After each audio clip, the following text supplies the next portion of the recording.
What's up, YouTube? Hope everyone's having an absolutely blessed day today. So if you're a new viewer to the channel, please check out the other content. If it's content that you guys like, please consider subscribing. It would go a long way with the channel and helping us grow. If you're a returning viewer and subscriber, guys, thank you all so much. I appreciate all the support, and we'll get right into it. So today is March 12th. So in about a month from now, a little over a month, my son and I are going to be riding from Florida up to Georgia and meeting some friends of mine, and we are going to be riding and going up to Tail of the Dragon. So when we ride Tail of the Dragon, we're going to do it one day, and then we're going to ride over toward Pigeon Forge, down through Gatlinburg, over to Cherokee, make kind of a big loop in there, and then we're going over to, I think it's, I'm going to say the name wrong, Chowhola, Harley Davidson. A friend of mine said it was a place he wanted to go, so we're going to ride over there and see what it's all about. But anyway, we're going to be stopping and doing some riding around up there in the mountains and stuff. But if you guys have any other places that is close in that general area that would be good to ride, please comment down below and let me know what you think some other good rides in that area are. I know there's some beautiful scenery up there and things. Let me get out that light. I know there's some beautiful scenery up there that I've seen in a truck, in a car, things like that. Never on a motorcycle. I've never really ridden any motorcycles up there, so it's going to be a first for me. So with saying that, I'm in a little bit of a dilemma, trying to figure out which bike I'm going to take. So am I going to take the Road Glide or the Lowrider S? So I put lots of miles and stuff on the Lowrider, or I'm sorry, I put lots of miles on the Road Glide, and I can ride in that bike, on that bike. It's I 200 miles, stop, get gas, I'm good. We'll tell you, I like the 150 mile stop better. It's a little bit shorter. Also let you get out and stretch and all. But I'm considering taking the Lowrider S. So if you see, I pulled the Viking bag down, and the Viking bag, it's pretty good size. I can actually put quite a few things in there, and it fits down on the Edward Ritchie sissy bar pretty well. Got a strap there and a strap there, and this thing, it moves side to side a little bit, but it ain't going anywhere. It also runs right here. So once I put some stuff in there, it's going to poke out a little bit, and I'll get a little bit of lumbar support right there. Now it does the same thing on that bike there. Plus I have my tour pack right there. So either one would work. I can put the tour pack on the bike.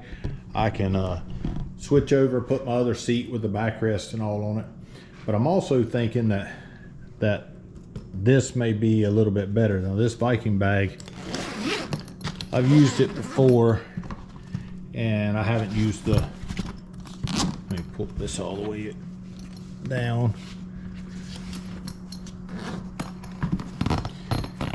If you see right there, I haven't used that yet, but it's got spots in here. It's got plenty of room. You stack your 2 or 3 pair of pants, some shirts, socks, underwear, whatever you need.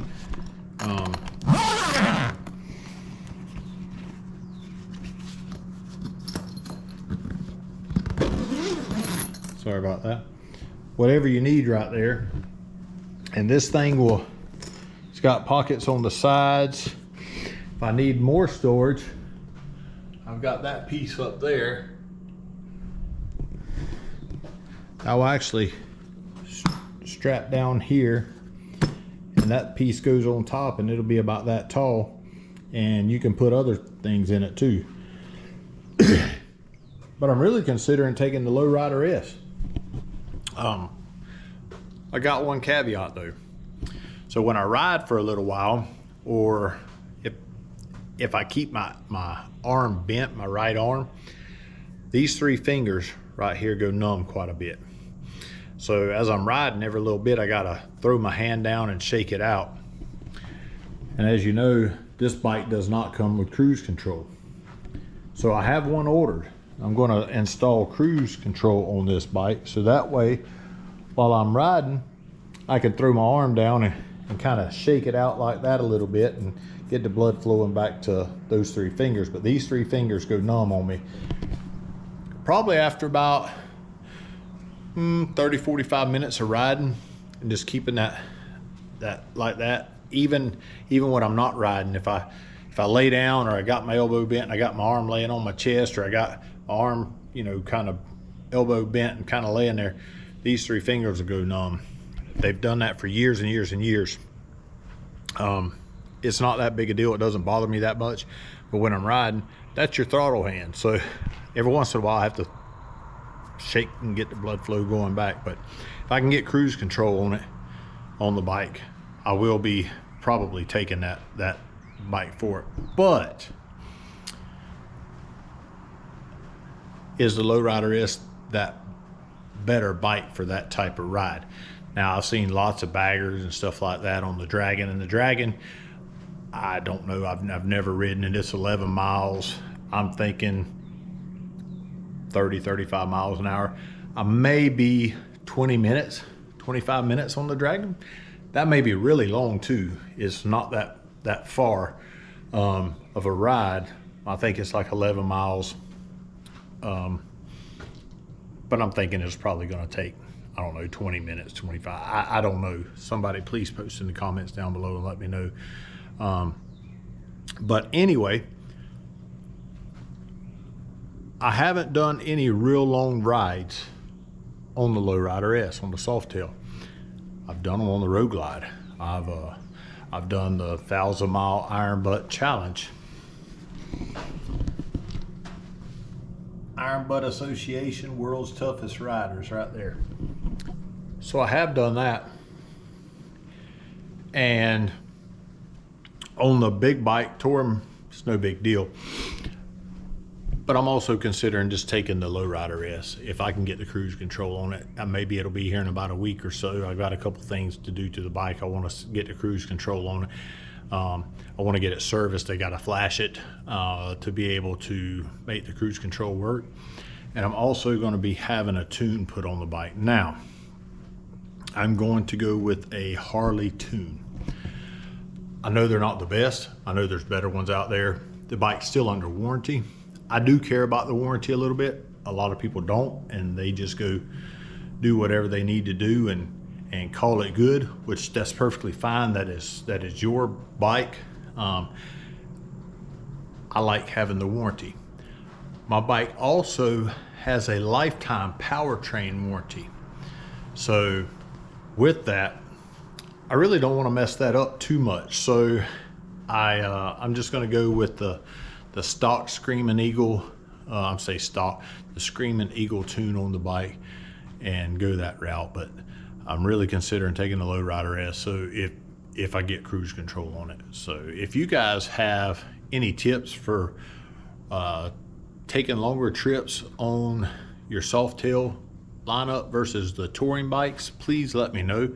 I know how to do it on the big bikes. That big girl there, I don't have any issues with that. I know how to ride on that long distance, and I've done it quite a few times.